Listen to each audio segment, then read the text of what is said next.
Vivimos en un mundo en constante cambio que usted merece entender, porque es imposible interpretar la realidad que vivimos sin conocer cada uno de sus colores. Porque muchos son los tonos de la actualidad. Presentamos Matices. Una producción de Noticias Monumental.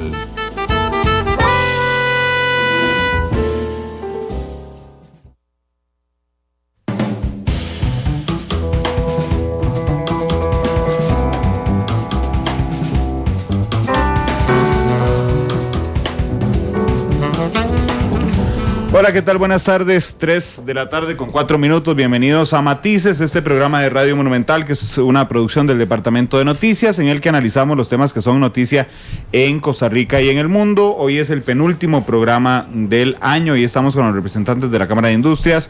Mañana, viernes, estará el doctor Salas del Ministerio de Salud hablando sobre el cierre de dengue, zika, chikungunya durante lo que llevamos del año, así es como un agradecimiento a todos por acompañarnos esta tarde. Iremos de 3 a 4 de la tarde en un programa más corto que normalmente por la transmisión de la Vuelta Ciclística. Ya he sabido que Matices arranca normalmente a las 2 de la tarde, cierra a las 3:30. Estos días que hay vuelta, iniciamos a las 3 y cerramos a las 4. Quiero agradecerle a don Francisco Gamboa, director de la Cámara, que está aquí con nosotros. Don Francisco, ¿qué tal? Muy buenas tardes. Muy buenas tardes, Randall. Muy agradecidos con la invitación y con la oportunidad de poder compartir con los radioescuchas del programa Matices y de Radio Monumental esta tarde con aires navideños.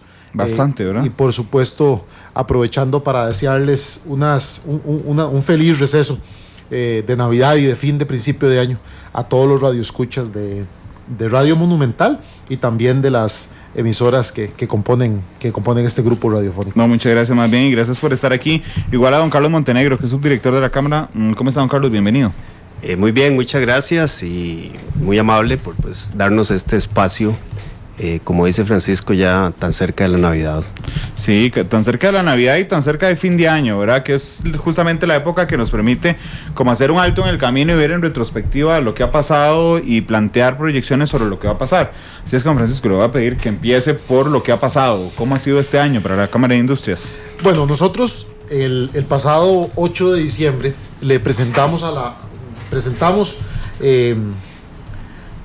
la visión de la Cámara de Industrias de Costa Rica en materia de lo que llamamos logros para el sector industrial, en los cuales estuvo de por medio una gestión proactiva de la Cámara de Industrias de Costa Rica, y también presentamos ese día las deudas que a nuestro criterio continúa teniendo el gobierno de la República, y en esto es tanto el Poder Ejecutivo como el Poder Legislativo para con la competitividad del sector y también, por supuesto, para con el empleo, dado que el empleo es ese tema que definitivamente debe ser la prioridad de las políticas, de gran parte de las políticas económicas del país, porque todos sabemos que andamos con un desempleo que ronda entre el 9,5% y 10% según el trimestre en el que se mida, y que desde hace muchos trimestres el país no lo ha podido bajar. Nosotros creemos que si gran parte de esas 20 deudas que presentamos en 8 distintos campos hace unos días estuvieran resueltas o fueran resueltas, completamente es posible disminuir ese desempleo y por ende la pobreza en el país. Estos logros y deudas, tal vez me voy a referir brevemente a ellos. Como le decía, los presentamos en 8 grandes campos que son de relevancia para el sector. Y tal vez electricidad y combustible se lo voy a dejar a Carlos, que es quien los maneja a profundidad y con gran conocimiento, experiencia y detalle en la Cámara, y yo me voy a referir a los de las otras áreas. Empezando tal vez por el área de comercio exterior y logística. Y ahora que digo comercio exterior, yo creo que hay una idea que es transversal a todas las áreas, que es que debemos preocuparnos por la competitividad del país, sobre todo porque nos movemos en un esquema de competencia con los demás países. O sea, la industria costarricense compite con la industria de los otros países. De todos. Sí, de todos, porque si bien es cierto, a veces decimos, no, es que Centroamérica, no competimos con Centroamérica. No, muchos subsectores de la industria sí compiten con Centroamérica, claro que sí. ¿Por qué compiten con Centroamérica?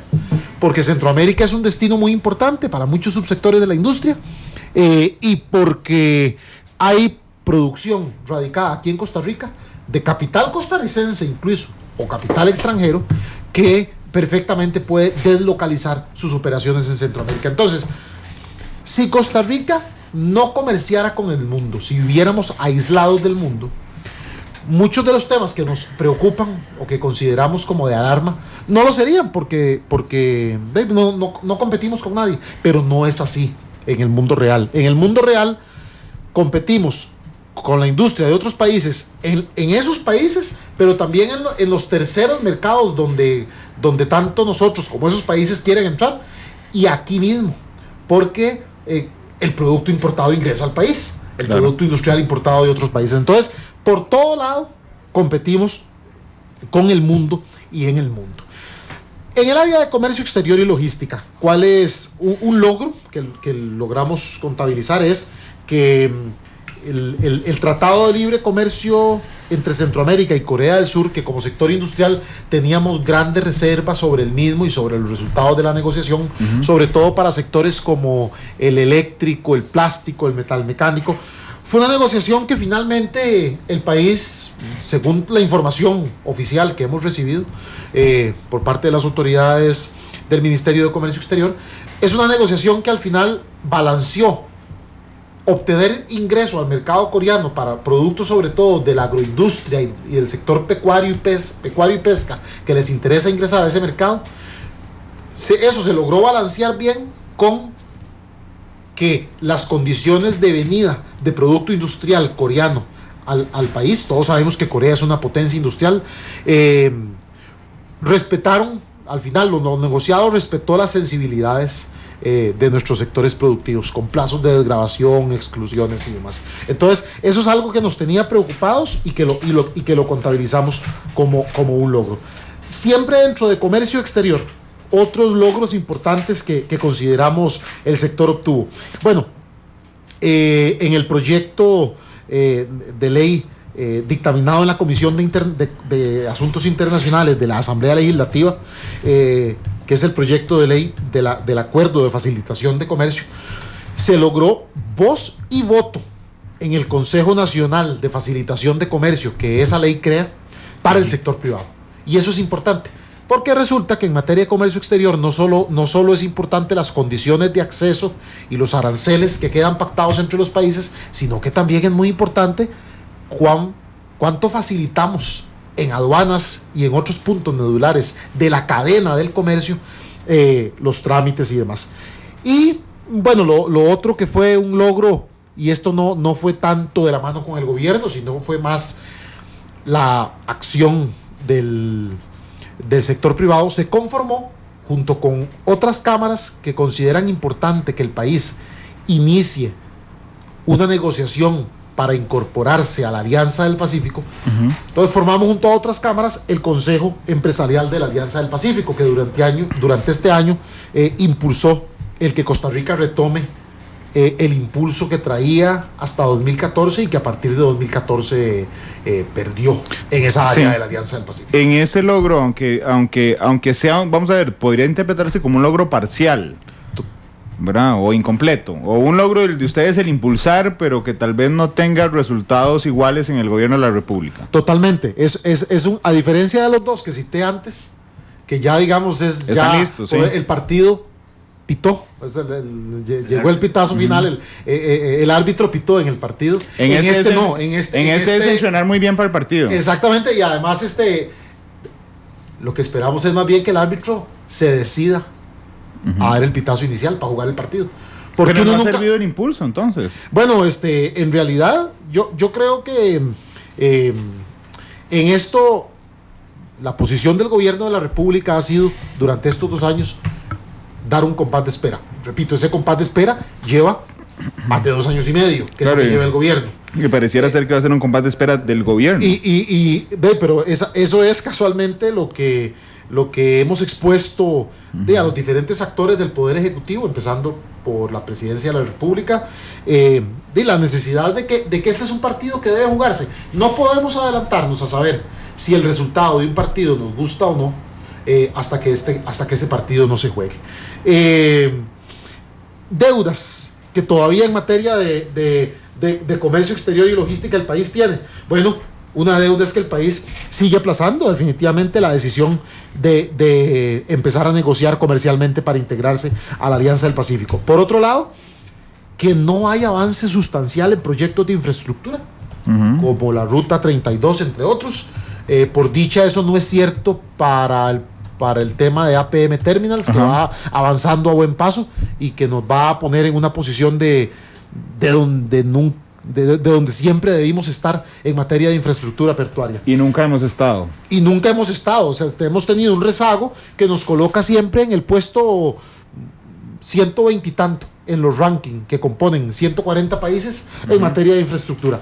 La otra deuda importante en materia de comercio exterior y logística con la que cerramos el año y que le preocupa mucho al sector industrial, porque al menos para el sector industrial que está fuera de zona franca, un 66% de sus exportaciones se dirigen a Panamá y los países de América Central, es el prácticamente nulo avance legislativo que ha habido del expediente 20.012, que es el empréstito del Banco Interamericano de Desarrollo para modernizar y dar un salto cualitativo en los puestos fronterizos, ¿verdad? Que repito, para las exportaciones que se dirigen a Panamá, Guatemala, Nicaragua, El Salvador y Honduras, que son vitales para el sector industrial, eso es muy importante. Entonces, en comercio exterior y logística, eso es lo que pasó o lo que lamentablemente no pasó en 2016.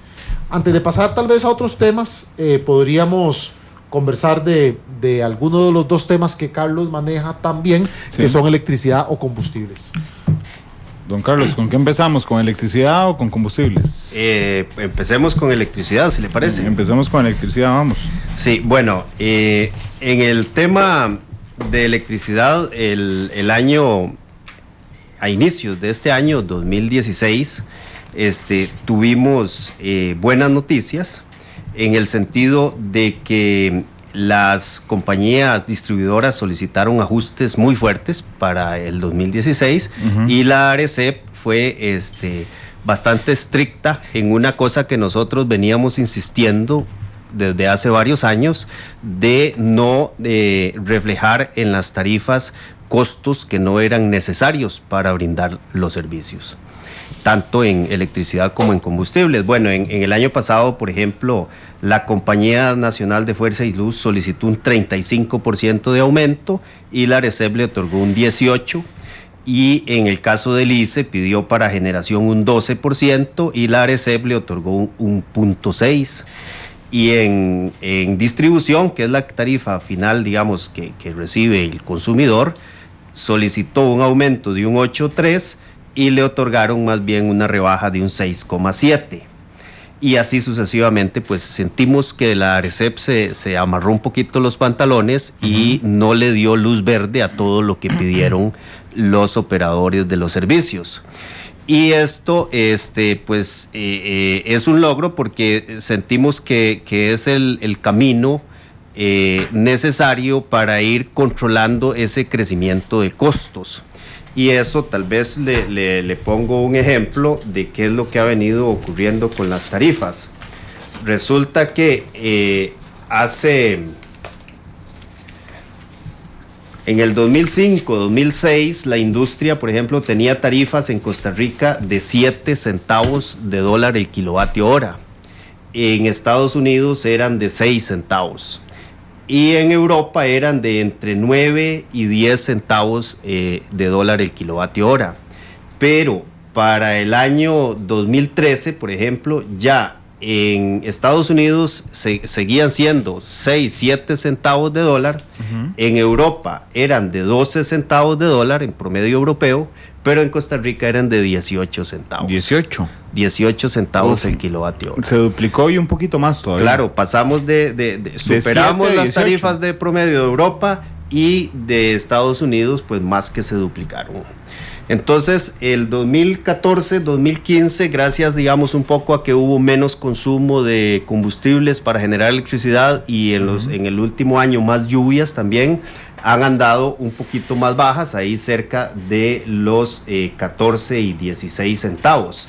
Sin embargo, pues nosotros hicimos algunas comparaciones, por ejemplo, con Suramérica, y hay casos de una comisión que se llama la Comisión de Integración Regional, y no hay una sola empresa distribuidora de América Latina, de Suramérica, que tenga tarifas más altas que las que tiene Costa Rica.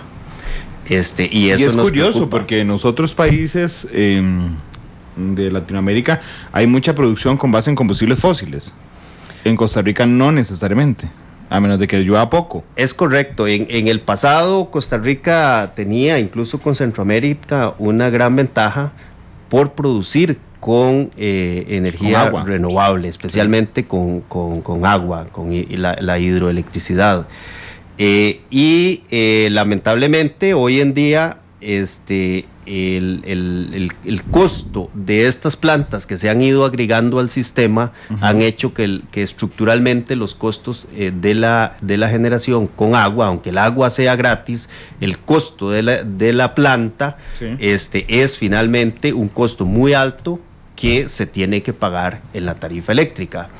Y le hemos agregado en Costa Rica algunos problemas, que no solo que los proyectos empiezan con un presupuesto y terminan con otro mucho más alto, o sea, hay un incremento ahí en los costos de construcción por la forma como se hace aquí en Costa Rica, sino que también la forma de financiarlos, algunos de estos proyectos a través de fideicomisos, pues han hecho que haya que pagar en muy corto plazo plantas que duran, digámoslo así, muchísimos años. Plantas con 40 o 50 años de vida útil, hay que pagarlas en 12 o 14 años. Usted lo que me está diciendo es como que yo le contrate al Estado contratar mi casa y tenga un presupuesto de 50 millones, pero cuando vamos avanzando en la construcción me dicen 200, son 120.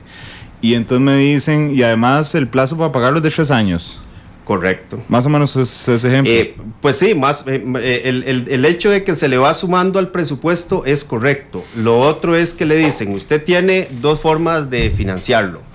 Uno es con un préstamo de un banco que lo da 30 años, o bien usted puede ir armar una figura que es un fideicomiso, que digámoslo así, emite títulos, consigue esa plata en el mercado de valores muy rápido, pero ahí se paga en 12 años. Y usted escoge. Claro, una cuota más alta o al final usted en ese mecanismo, aquí no nos están poniendo a nosotros como consumidores a escoger, simplemente el operador tiene una ventaja de hacerlo así porque recupera en tarifas más rápidamente el costo de una planta.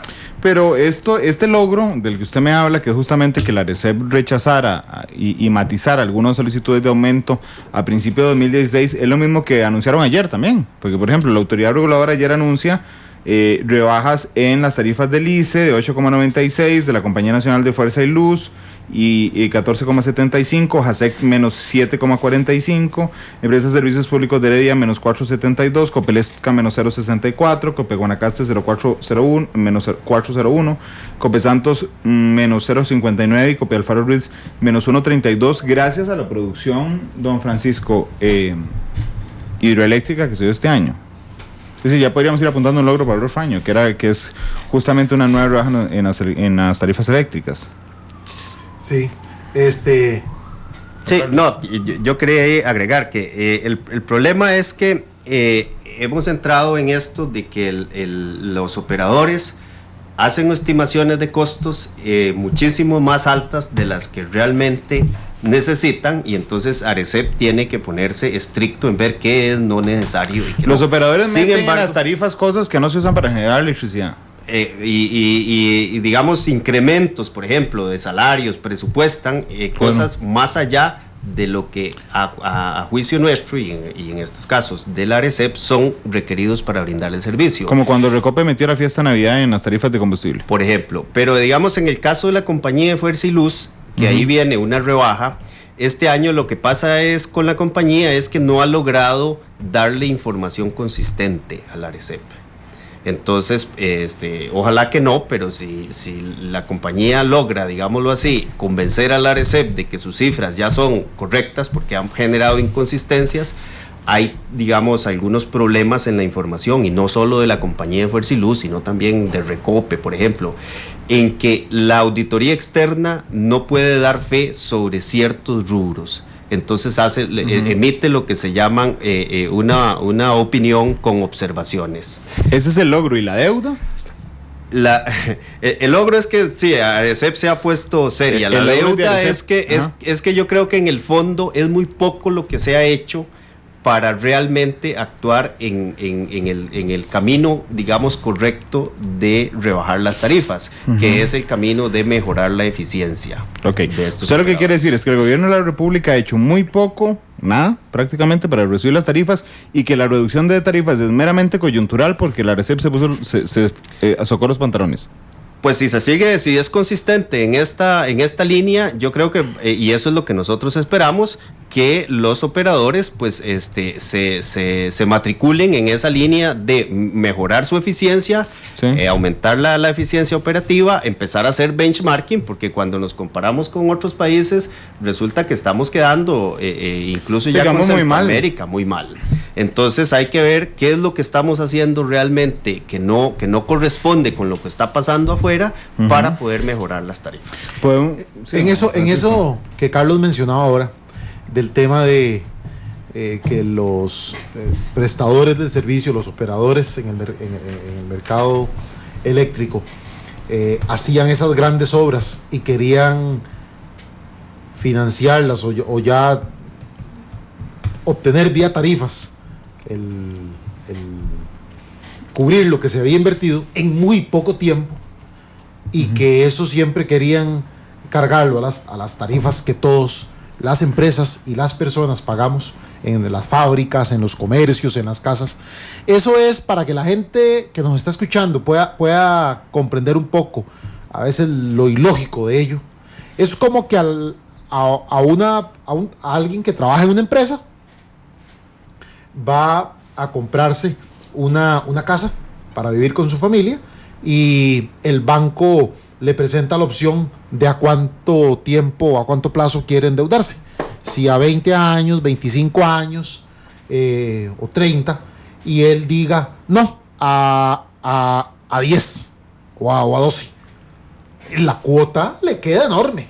Claro. Y que entonces esa persona, como la cuota le queda enorme, vaya a su trabajo, presente una constancia del banco de cuán grande le quedó la cuota mensual, y el patrono está obligado a subirle el salario para que él pueda cubrir la cuota, porque él escogió financiar, sacar el préstamo a 10 años y no a 30. Claro. Tan ilógico como suena eso, es lo que ha estado pasando en esa materia. Pasando a otros temas, y para que nos dé chance el tiempo de hablar un poquito de todos, y habiendo hablado ya de comercio exterior y de electricidad, hay otro tema que es importante, que es el tema de la innovación y la estructura de apoyo que el país le tiene a las pequeñas y medianas empresas.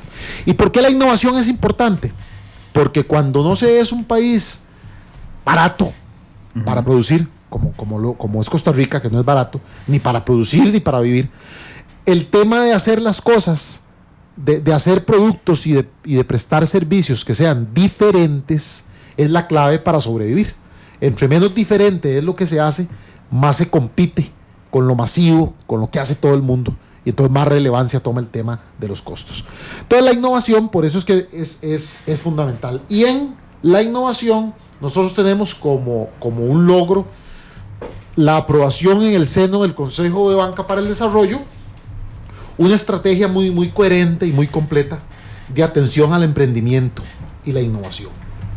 Y eso es voltear, o eso es comprender que gran parte de lo que para las empresas para lo que ocupan financiamiento, es para llevar adelante proyectos de innovación. Entonces, es una estrategia que veremos sus resultados y su ejecución en los próximos años, pero había que empezar por diseñarla y aprobarla en el Consejo Rector del sistema, y eso es un logro de este año.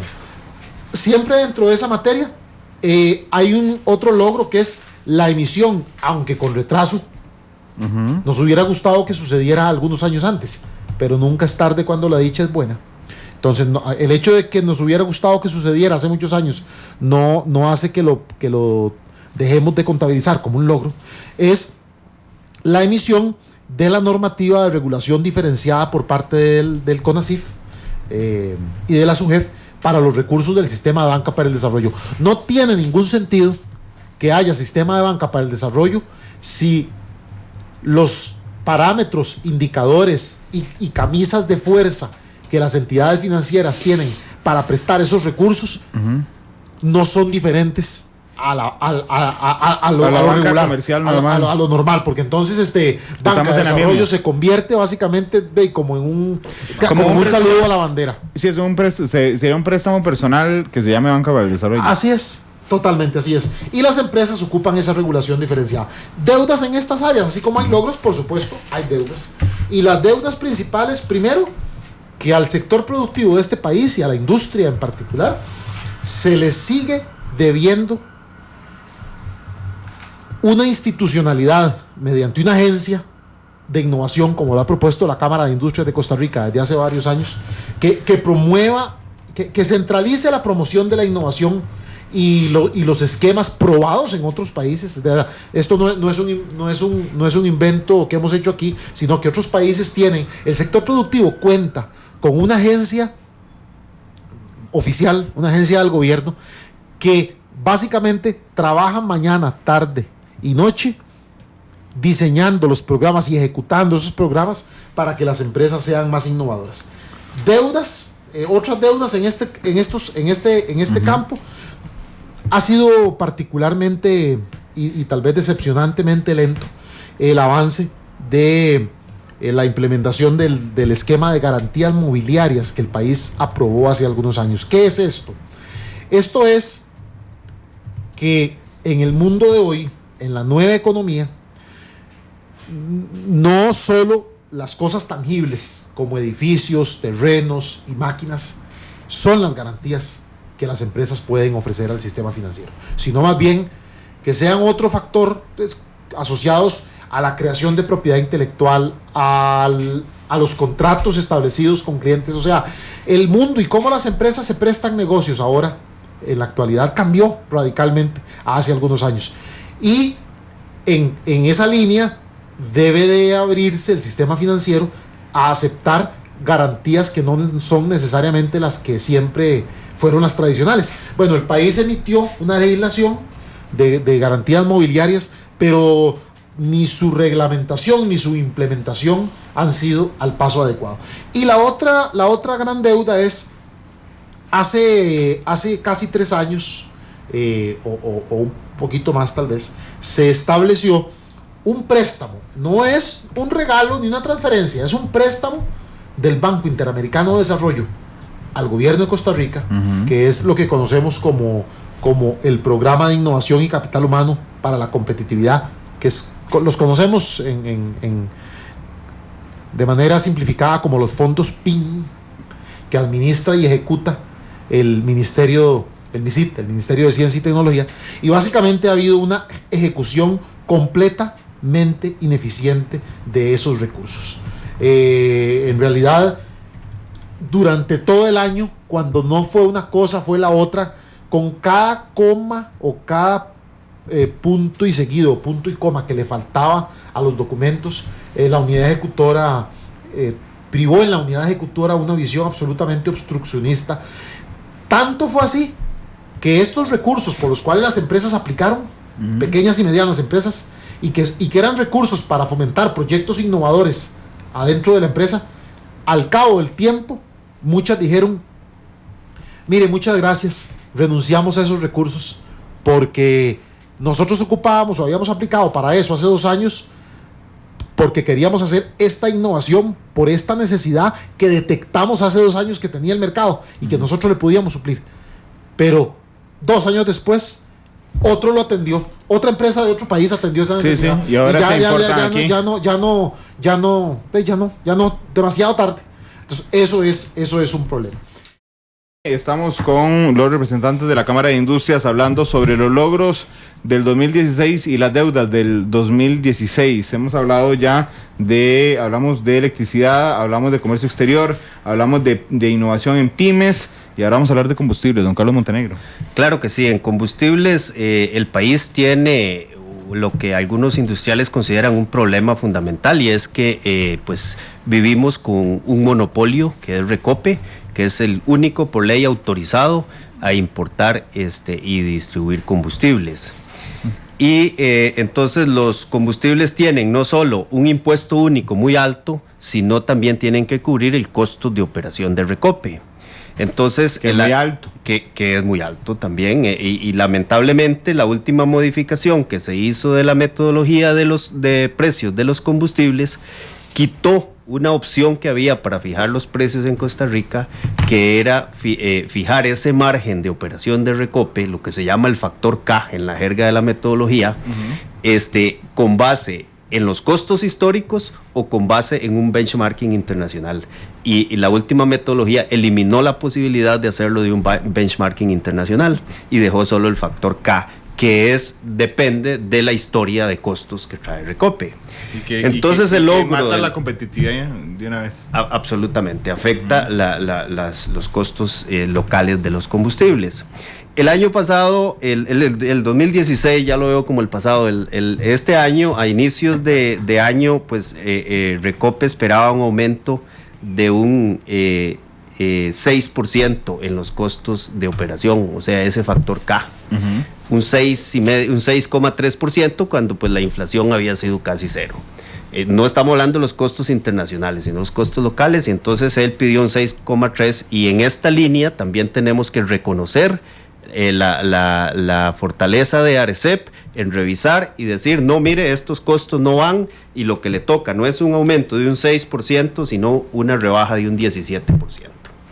Eso pues generó recursos y cosas que Recope ese fue el anterior intendente, ¿verdad? El anterior intendente, sí, don Juan Manuel Quesada, emitió pues esta resolución. Sin embargo, y ahí tuvimos, bueno, lo otro que se tuvo fue la participación directa del Poder Ejecutivo para que ese cambio en la metodología que te comentaba, quitó esa parte, también pretendía aumentar los costos de los combustibles usados en la industria en un 72% para el caso del gas y un 35% para el búnker. Y ahí pues hubo un decreto con una política explícita para que no se cargaran, digámoslo así, algunos costos de Recope, como por ejemplo, qué sé yo, para el caso del gas, lo que se nos explica es que Recope, en vez, digamos, de establecer una metodología o una forma, digamos, de canalizar el gas, lo que hacía era que traía un barco grande, lo ponía frente a una isla, pagaba por el almacenaje y el alquiler de esto, y barcos pequeños pues traían esto elevaba localmente el precio del gas muchísimo más allá de lo que era el precio internacional del gas. Entonces la lógica pues fue mantener una relación en el precio local con el precio internacional de los combustibles. Ese es el logro. Ese es el logro. La deuda básicamente es que en el camino un diputado presentó junto con otros compañeros un recurso de amparo para traerse abajo esa política sectorial del MINAE, y entonces puso en una incertidumbre si los precios de los combustibles industriales pues van o no van que todavía está pendiente en la sala cuarta. Aumento. Creo que hay una vista en febrero, el 8 de febrero. Hay una vista en febrero, sí, digamos, lo que tenemos ahí en pendiente es eso exactamente. Brinquemos de tema, sí, estábamos en combustibles. Vamos a puro debate, vamos a 2 minutos con el tema que sigue, don Francisco. Tema que sigue, vital para la industria, el tema del recurso humano. Porque nosotros ocupamos en la industria tener el recurso humano en la cantidad y la calidad en que lo requerimos. Entonces, digamos en el tema del recurso humano, también voy a hablar del tema de las relaciones, del marco que rige las relaciones obrero-patronales. También lo voy a fundir ahí en ese mismo tema. El logro fue, bueno, hubo un acuerdo consensuado de las tres partes en el Consejo Nacional de Salarios, la parte laboral, la parte patronal y la parte de gobierno, de unos cambios importantes al cálculo de aumento semestral de los salarios mínimos del sector privado. Y otros, ese fue el logro principal, pero también hubo una aprobación en el Instituto de Normas Técnicas de Costa Rica, INTECO, por un acuerdo entre INTECO y el Consejo de Salud Ocupacional de 64 normas de salud y seguridad ocupacional. Y eso es importante porque homologa, estandariza los procesos de salud ocupacional, que para nosotros en la Cámara de Industrias de Costa Rica y para los empresarios que la conforman, es de la mayor importancia el bienestar de los trabajadores, y parte de ese bienestar es que esté en un lugar seguro para su integridad física. Deudas en este campo, bueno, se aprobó por parte del CONESUB un marco nacional de cualificaciones que establece las reglas de juego en materia de calificación técnica sin considerar las recomendaciones que como sector privado se realizaron. Además, sigue avanzando el proyecto de ley en la Asamblea Legislativa sobre inspección del Ministerio de Trabajo, con grandes elementos que adversamos y que en otra ocasión con más tiempo podemos profundizar. Y por supuesto, una de las principales deudas en talento humano es que no se discute al ritmo que el país requiere y mucho menos se aprueba el proyecto de ley de formación dual en la Asamblea Legislativa. Por eso decíamos al principio que muchas de las deudas corresponden al Poder Ejecutivo, pero otras también al Poder Legislativo. En materia de gasto público, ¿qué fue bueno en 2016? Bueno, la aprobación de las leyes dirigidas al control y racionalización de varios regímenes de pensiones, porque pensiones es uno de los rubros que ha disparado el crecimiento del gasto. Eso lo contabilizamos como bueno, pero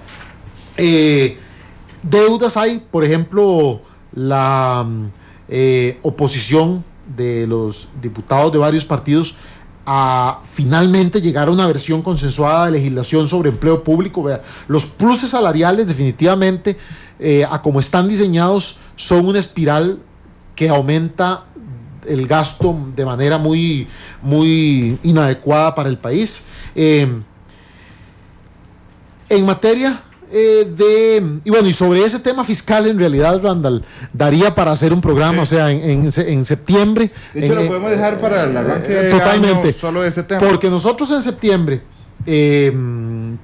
hicimos un minucioso diagnóstico y elaboración de propuestas de qué nos tiene en el problema donde estamos en materia fiscal y cómo consideramos que debe solucionarse tanto por el lado de los ingresos como por el lado de los gastos. Pero es tan densa esa materia, Randall, que concuerdo con usted de que lo podríamos dejar. Yo les invito para un programa la primera solo semana para asuntos fiscales. Perfecto, estamos a la orden. Es más, aquí comprometemos a la gente al aire. Ayer comprometí al director del OIJ que viene el 9 de enero. Pueden venir el martes 10, el segundo programa hábil. Perfectamente. Tatiana Cascante, que nos está escuchando, debe estar ahí tomando nota. ¿Les parece? Por favor, estamos. ¿Cuántos temas le quedan? No, me queda básicamente referirme a un tema. Sí, en calidad y mejora regulatoria, un logro importante que fue, se logró permear a las autoridades de salud para que ejecutaran unos cambios fundamentales en un reglamento que estaban impulsando de manejo de productos químicos, y esto para todas las empresas que utilizan productos químicos en alguna parte de su cadena de producción era muy importante. Y también en esa área de calidad y mejora regulatoria hay deudas también. Por ejemplo, los planes de mejora regulatoria de las instituciones están desactualizados y sin un verdadero impacto en la simplificación de trámites.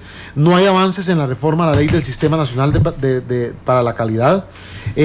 Además, hay una la Estrategia Nacional de Simplificación de Trámites y Mejora Regulatoria no está funcionando, y eso de los trámites es un tema que se las trae porque es de lo principal que sacan mediciones internacionales como el Doing Business del Banco Mundial o el reporte de competitividad global del Foro Económico Mundial.